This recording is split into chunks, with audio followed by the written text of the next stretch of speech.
So whenever you all are ready, could you tell me what you built and how it works? Okay.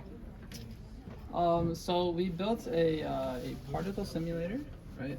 So the way it works is that you have this GUI over here where you can control essentially like how many like groups of like voids you can have on the screen. Okay. Let me turn that up real quick. So I can have like 100 voids split into two groups, and the groups you can control the gravitational interaction between each other.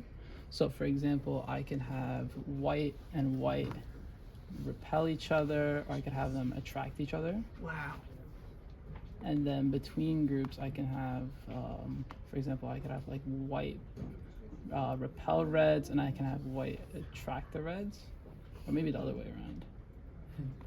Well, right, so white is repelling the red right now, but red is attracting the white. I think you want to like. I haven't played with that one yet, but I can have red. Yeah, exactly. Yeah. Okay.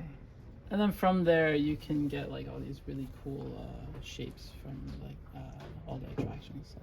So you're playing with the rules that describe how particles within the same group interact, and then particles within different groups interact. Yeah. Okay. Right. And this is showing all that in real time. Yes. As you make those okay. Yeah. Some of the features we have on here, besides like being able to change the, so we can change the number of particles. For example, I can go from 100 to like 150, and I can go down to like 5.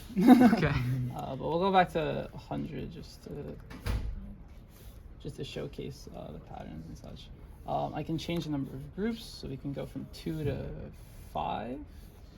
And obviously I haven't like messed with any of the interactions between the new groups. Yeah, and the color of the voids on the screen correspond to the color of the circles on the GUI. Yeah. Gotcha. Okay. Yeah. So I could like play around with like purple and white and have the purple start moving towards the whites. And then we have these other factors such as drag coefficient, which will kind of pull the voids towards a certain direction. So now they'll like start interacting with each other a lot more. Okay. But I'll put that back to whatever it was before. We can change the X and Y directions that they move in as well.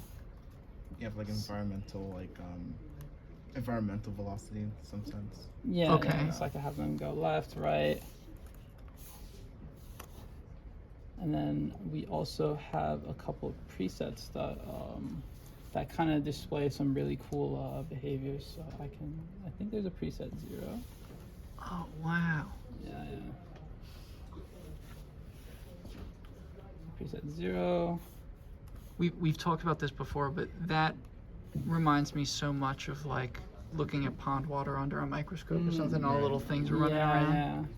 It's really cool. We have also preset 1.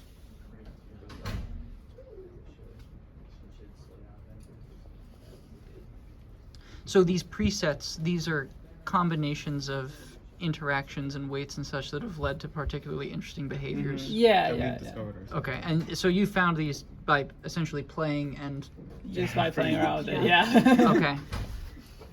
It goes up to like preset 6 or something. You should like try to. 6. Yeah, I'll cycle through this. So this is number 2. Wow. 3. Oh, it's sort of orbiting. Yeah. Go to preset 4.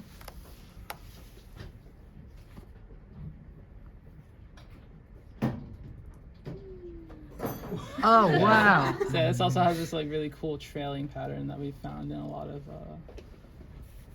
experimenting. So as you played with this, did you develop any kind of an intuition for the behavior that you would expect given a set of parameters, or was it sort of surprising all the time what these things would do? There is a bit of intuition with how with what behaviors turn out. So what I've found is that if you have like one group that'll like attract each other but repel other groups, you'll kind of have this like kind of have this like cellular structure Okay. where you'll have like the attracted group in the center, and then you'll have like the repulsive group on the outside. And of course, to make it more distinct, you'll have the repulsive group be attracted to like the, well, you could consider it kind of like the nucleus of the structure. That's like a cool way of seeing it. That's so interesting. And the trailing, of course, is from when like one group is attracted to the other, attracted to the other. Etc. So in this case, is white attracted to blue White's and attracted red's to- attracted to white? Yeah. Yeah. Okay. And like blue would be repelled by white. Yeah. Okay. That's that trailing, following factor. Because otherwise yeah. they would all just merge together into one big group. Exactly. Yeah. And then are they all trying to avoid the sort of scattered ones around the screen? Yeah. The greens are repelling. Okay. Everyone. Mhm. So it sort of makes the whole thing unstable in an interesting way. Yeah. They just wander around. And then could you talk for a second about, from an infrastructure-wise, this is a Yeah. Python GUI, right? Yes. So how does this communicate then to, because this whole system's running on the Raspberry Pi Pico. Right. Yeah. So how does that work? It's purely serial communication. So this is here connected to my serial port. I think it's COM3, and that's connected to like what the TX RX of the Pico. Okay. So And if yeah, we from want, yeah. if we want to change like the number of voids, for example, we'll send like B, comma, the number of voids that we want to change it to. Number of groups, same thing, like G, comma, number of groups we want. Drag coefficient. So we have like the first thing is a letter corresponding to what we want to change. And then the next number is what we want to change it to. For the G variable, it's a little bit different because you need to know what groups you're changing the interaction between. So we have G, comma, group, or not G for gravity, I forget what the letter is, but a letter, comma, like the first group in the interaction, comma, the second group in the interaction, and then comma, finally the G value that we change it to. Okay. And then we parse through that in C and update the variables in C accordingly. So you came up with like a packet structure. Yeah. Yeah. Okay. Essentially. Okay. And then what's the joystick used for? So the cool thing about the joystick is that we can move it around, and then when we press it down on the joystick, it'll actually, if I can like, boom, all right. You can scatter, you can scatter around you can scatter around the voids and try to get them to like move around. Cool. Certain areas. See now the red kind of just is stuck over here, while the blue and white just chase each other until eventually. If it ever wants to go over there, yeah, There it'll we start go. going back. Oh, that's just begging to be turned into to a video game, isn't it? Yeah. Very cool. And the whole thing's animating at 30 frames a second? Yeah. Yeah. Okay. Okay.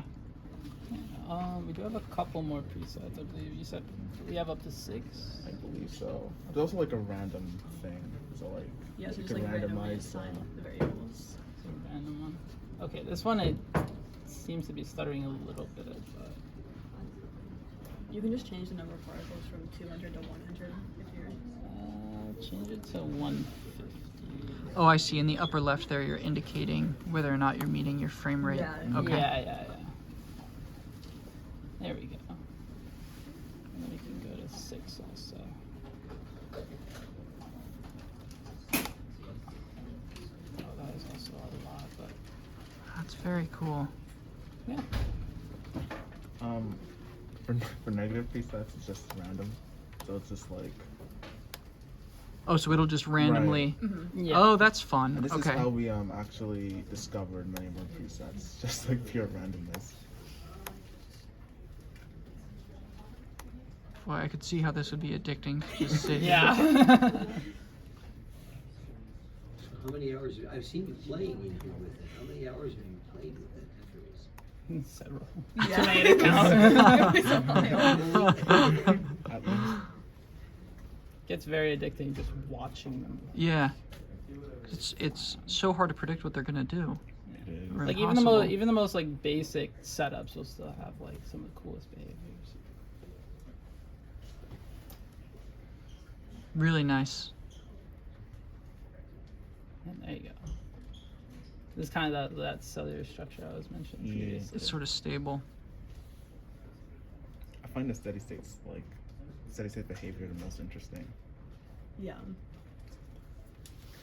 Awesome. Thank you all. Yeah, no problem.